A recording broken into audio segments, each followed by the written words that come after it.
Hello and welcome to Teachings in Education with Frank Avella, the history of special education.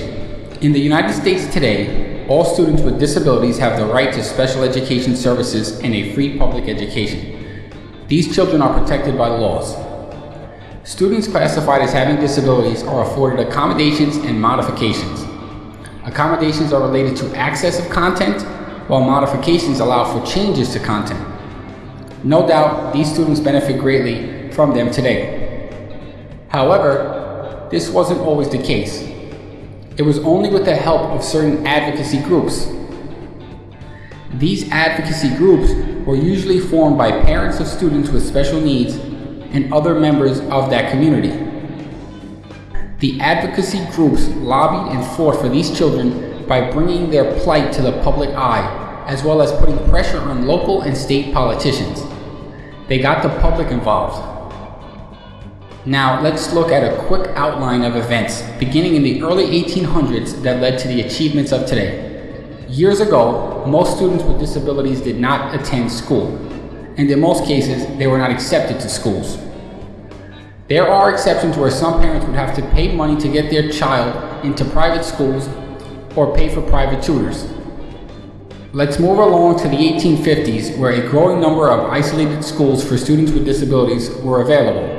These schools were mostly in rural areas, but were moving in the right direction.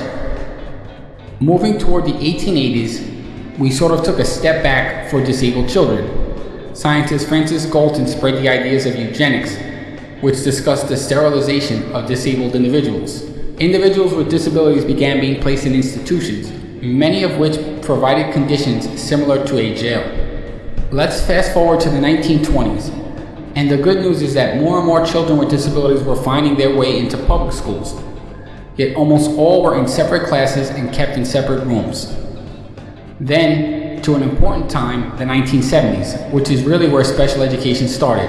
Laws were put in place for funding for special education students. And Public Law 94-142 was passed as the foundation for special education. Continuing to the 1990s, where important laws such as IDEA of 1990 was passed, and students had the right to general education curriculum. And if you look at schools today, we see a push towards what is called the inclusion movement, which basically ensures all students with disabilities have the opportunities to participate with non-disabled general education peers. Right now, I want to say thank you for your time. Please like and share this video, subscribe to the channel. Also, help keep me going with a small contribution to my PayPal me link below.